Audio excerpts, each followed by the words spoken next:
नमस्कार, आप देख रहे हैं जेटीएन न्यूज़ इंडिया और इस वक्त हमारे साथ इंटक के राष्ट्रीय अध्यक्ष चंद्रशेखर दुबे जी हैं। पूर्व सांसद है, धनबाद से रह चुके हैं। सबसे पहले तो चंद्रशेखर जी, स्वागत आपका जेटीएन न्यूज़ इंडिया पे। Thank you. और पहली बार विस्थापितों के मुद्दे को लेकर के इंटक इतना मुखर हुई है और आप पहली बार खुल कर आए हैं विस्थापितों के समर्थन में। बहुत देर कर दी मेहरबान आते आते। इसके पहले भी आए थे। मैं चाहा था, विस्थापितों को अपने से अलग नहीं देखना चाहते थे हम, लेकिन हम क्या करें। विस्थापित भाइयों के पास एक सबसे बड़ा मुद्दा था कि जो इनके नेता हुआ करते थे, यानी जो इनके दलाल हुआ करते थे, इनसे पैसा खाते थे और इनको विश्वास उन पर ज़्यादा रहता था कि वो एक काम का ये करेगा, और हम लोग तो पैसा लेते नहीं हैं, इसलिए हमारे ऊपर उतना फैस लोग नहीं करता था।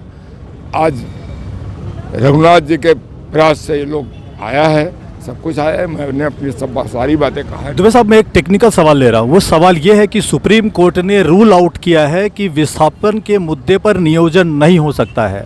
ऐसे हालात में विस्थापितों की लड़ाई आप लोग लड़ने जा रहे हैं नियोजन को लेकर के, ये कितना पहल मतलब सार्थक होगा? आपको लगता नहीं है कि सुप्रीम कोर्ट का जो वर्डिक्ट है वो बोकारो स्टील मैनेजमेंट के लिए सेफ गार्ड है? आपने ठीक कहा, लेकिन बोकारो स्टील प्लांट का जो ये विस्थापित हैं, जो अपने बुद्धि विवेक से स्टील प्लांट के भी प्रशासन के लोग, पदाधिकारी लोग, सारे लोग हमारे विस्थापितों से बैठ कर बातचीत हुई है और उस पर एग्रीमेंट हुआ है। और वो 40 साल पहले का एग्रीमेंट है, आप खुद सोचिए। और आज परिस्थिति को देखते हुए यदि सरकार ये करती है तो हम लोग इसको नहीं मानते हैं। दो और सवाल मैं ले रहा हूँ। सबसे पहली बात की जो बोकारो विस्थापित अपेरेंटिस संघ है और जो मृत कर्मचारी आश्रित संघ है, ये दोनों ही आंदोलन पर है। अभी हाल में अपेरेंटिस संघ का जो धरना प्रदर्शन था वो जिला प्रशासन के पहल पे ख़त्म हुआ है।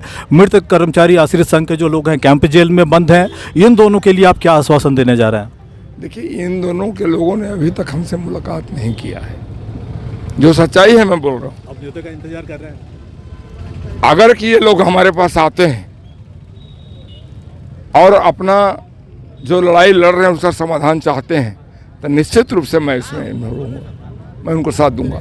जो सब एक जनरल परसेप्शन है कि बोकारो स्टील में अभी एक्सपेंशन और मॉडर्नाइजेशन का 26,000 करोड़ का काम आ रहा है। विस्थापितों की याद, बोकारो स्टील को टारगेट, सब कुछ यहाँ के जो यूनियन के जो नेता हैं, जो जनप्रतिनिधि हैं, वो सब सोची समझी रणनीति के तहत ये काम कर रहे हैं। अचानक बोकारो स्टील को टारगेट करना, विस्थापितों की याद आना। टारगेट कहीं 26,000 करोड़ का टेंडर है क्या? एक तरफ आप 26,000 करोड़ कह रहे हैं और दूसरे तरफ मोदी जी, अदानी जी को ऑलरेडी प्लांट दे चुके हैं। अगर कि आप लोग हमारे साथ दें, मैं चलता हूं दिल्ली, आपको फाइल दिखा देता हूं। लेकिन उनको उसी समय चिट्ठी मेरे ओर से गया है कि यदि बोकारो स्टील प्लांट पर उंगली उठाइएगा तो बहुत बुरा नतीजा होगा और ऐसा नतीजा भी हो सकता है कि खूनी क्रांति भी हो सकती है। देखिए, हमको वाइंड अप करना है। मैं आखिरी सवाल ले रहा हूँ। आप विस्थापितों की बात कर रहे थे। विस्थापितों का एक बहुत बड़ा समस्या है, बहुत बड़ा शिकायत भी है। बहुत सारे विस्थापित हैं जो अभी आपके पृष्ठभूमि में नज़र भी आ रहे हैं। यहाँ का अतिक्रमण, यहाँ के विस्थापितों को बहुत ज़्यादा तकलीफ इस बात से है कि पूरा का पूरा जो बोकारो का जो क्षेत्र है, टाउनशिप का जो एरिया है, खटाल और झुग्गी झोपड़ियों से मतलब पटा पड़ा है। बिजली की चोरी, पानी की चोरी। ऐसे में जो जनप्रतिनिधि हैं, इवन यूनियन के नेताओं की भी मैं बात कर रहा हूँ, कि कोई भी वोट बैंक की राजनीति के चक्कर में इसके खिलाफ आवाज़ नहीं उठाता है। ये सवाल मैं बोकारो स्टील की तरफ से भी ले रहा हूँ कि इतना बड़ा अतिक्रमण, जितने जनप्रतिनिधि हैं वो सब के सब चुप हैं, क्यों? आपको एक बात मैं बता सकता हूँ, यहाँ पर खटाल उजड़ रहा था, उसका कारण जानते हैं? इस सामने जो वो रोड है, खटाल उजड़ रहा है बाईपास में, और उजड़ रहा था किस कारण से,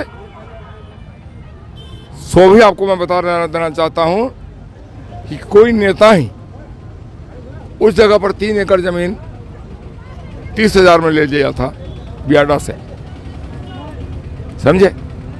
और वो अपना 3 एकड़ को और फैलाने के लिए चाहे और कुछ करने के लिए बढ़ाना चाहता था, और उसी में उस खटाल उड़ाए जा रहे थे, बहुत कुछ उजड़ रहा था। अध्यक्ष जी, आपने डिस्कोर्स बदल दिया पूरे बातचीत का। मैं ये कह रहा हूँ कि बोकारो स्टील परेशान है अतिक्रमण को लेकर के, कोई भी जनप्रतिनिधि बोकारो स्टील के समर्थन में नहीं है अतिक्रमण के खिलाफ, ऐसा क्यों है? देखिए, एक बात आपको बताऊं, अतिक्रमण तो यहाँ भी हो रहा था सेक्टर 4 में। आज के 8 साल पहले की बात बता रहा हूँ। सारे लोगों को नोटिस दे दी गई थी कि सामान जितना भी है बांध के अपना जाइए। कितने लोग चले भी गए थे, लेकिन मैं यहाँ पर वो जो कौन थे एमडी, नहीं उसके पहले,